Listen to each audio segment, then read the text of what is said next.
What's up guys, welcome to class. Today we're going to look at some of Scott Henderson's playing again. This is from a live concert I found on YouTube and it's the Corea electric band playing their hit single, Got a Match. Before we look at the hot licks, let's quickly check out the chord changes. This is the lead sheet with the chords they're playing on, kind of. In case you don't know, this tune is fast, so don't try to spell out all of these chords while improvising. It's gonna completely destroy anyone's flow.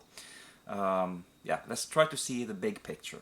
First four bars is basically D minor. Sometimes the D7 in the last bar will be used since it's leading right to G minor. Next four bars, same thing. Key is still D minor, chord is basically G minor, but sometimes D7 will be used as a dominant tension. Next four bars is basically two keys, D major and E flat major. E minor to A7 is 2-5 to D major, F minor 7, B flat 7, E flat is a 2-5-1 in E flat major, and E minor A7 again is 2-5 in D major, which surprisingly resolves this time to D minor for the last line, which is basically D minor with some dominant tension. So, with that out of the way, let's check out the first two rounds of Scott Henderson's solo.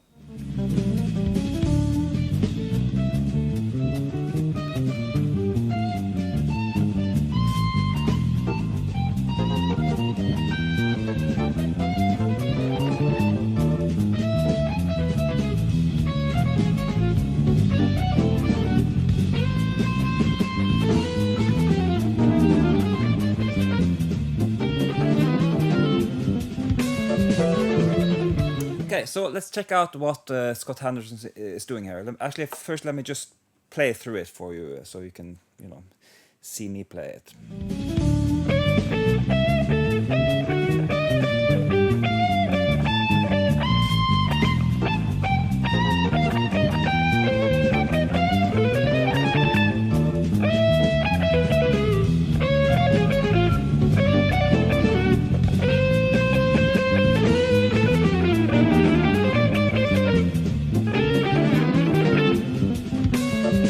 Okay, it's a bit tricky to play, but in a way it's not, because it's guitar friendly. If you pay attention to slurs and what's hammered on and pull off and stuff like that, it's not too hard. It is of course a little bit hard because it's so fast. So you can slow it down, and these licks are going to work even though if you don't play songs as fast as this. But yeah, so again, I think just playing it kind of have more value than just analyzing it to death. But we need to kind of have a little bit of an understanding of how you can pick out these ideas and use them for yourself. So I'll go through that and see. I can't know for sure exactly where it's coming from when Scott Henderson is playing this. But I'll take my best guess. So first, let's start on bar one. Bar one to a pretty long stretch is kind of playing on offbeats, or well, it's playing on not offbeats, but it's doing playing on 3 and 1. So 1 2 1 2 3 4 and so on. It's fast tempo, but what is basically happening is. It's not, it's not, as I mentioned, it's not really outlining the chords until we get to the bar number 4, which is D7, where it's very obviously very common to do on a dominant, do the third and flat 9, right? Leading clearly to G minor. So that's bar 4 is clearly leading to G minor, and then for the next 4 bars, it's really just playing G minor. G minor chord notes, right? And from there, it's maybe the most challenging part with the modulations and stuff.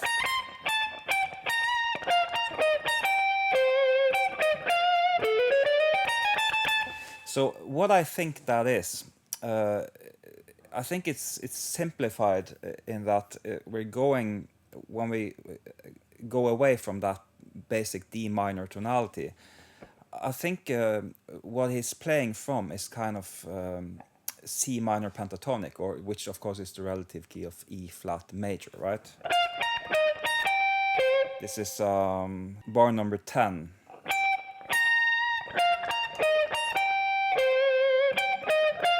Right, all the way, all those 5 bars from bar number 9. 10, excuse me. See, that could be coming from the C pentatonic, minor pentatonic scale. Even though we have moved away from that temporary key of E flat major. So what I think is kind of just extending that tonality, superimposing that on top of the tonality that we're going back to, which is D major first and then D minor. And that last longer line, that line is where I think is kind of making the turn into D minor again via A7. So I think this line here is meant to be an A7 line. So listen to that on top of, this is C bar number 14. So you know, that kind of is a typical this when I hear this line, if I didn't know who was playing, there's something about that line that tells me that this is Scott Henderson playing, because I think for some reason that's typical of him, right? Both because of the ending here. I think that's something he does, or at least did a lot back then. This is pretty old, you know. I think it's about 30 years ago, I think.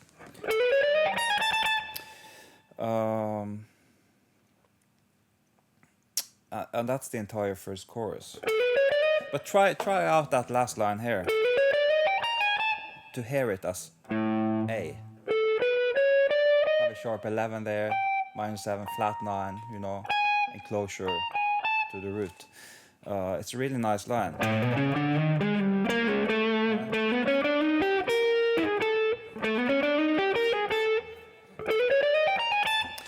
So that's the first round. Let's move on to the second one. Starting with, again, something pretty typical for Scott Henderson, I think. That's playing triads like that. So he's superimposing triads on top of, you know, something. So this first one, E major, D flat major, D major. When we get to the D major here, the chord has changed to G minor. So that, you know, it's pretty outlines G melodic minor, you know. The first one, the E major, and in case you wonder, this is with a double bar line. This is playing into bar number 17 from 16. E major triad on top of D minor tonality may seem a bit, you know, I don't know how much you want to consider what the chord notes are related to the key. You know, I don't know how much Scott Henderson thinks about that. Maybe it's just he likes, you know, the sound of E major superimposed on top of D minor. But there are some hip chord notes, so he probably has checked it out. You know, you have the related to D minor, you have the 9th, you have a flat 5, you know, which is a nice color note, and the natural 6, flat 5 again. So check out how D minor sounds if you go from D minor.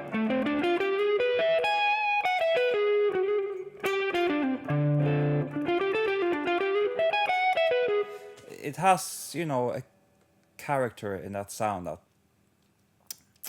seems like something you have heard before, maybe, right?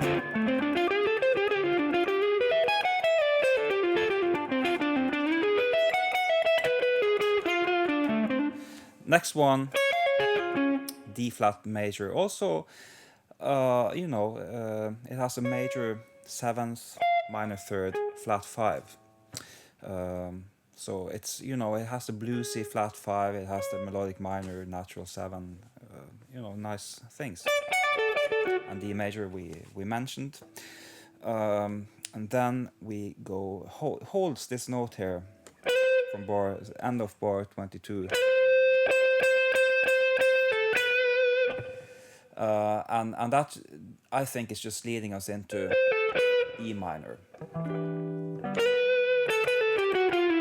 And this line here, we're now in bar 25. The chords are going very quickly to F minor. So I think this resolution of the solo is just coming a little bit delayed because he's playing still E minor, and then that's F minor, the chord F minor, which is a 2/5 into E flat.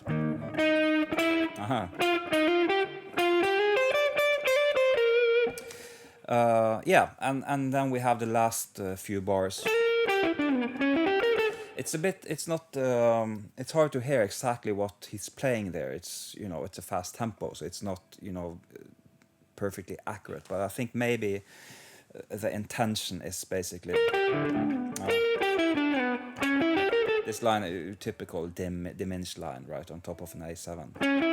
Third, fifth, flat 7, flat 9, resolving to this A here. It's impossible to hear exactly what he's playing there, but it's something along those lines.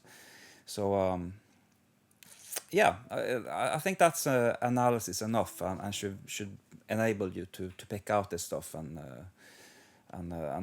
start using it.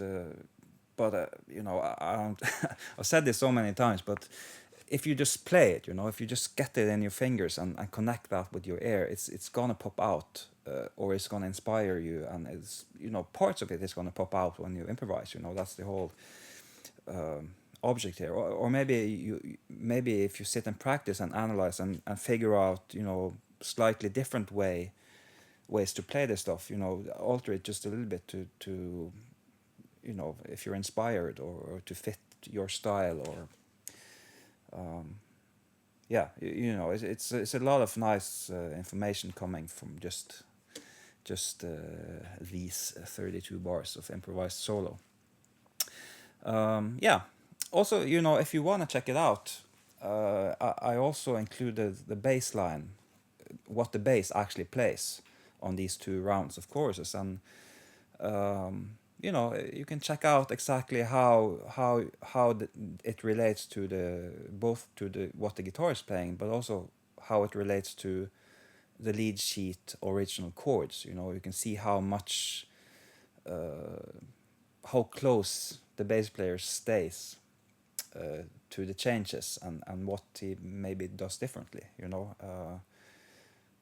So yeah, check that out too if you want. Anyway, that's it for now. Have a great day. See you soon. Bye bye.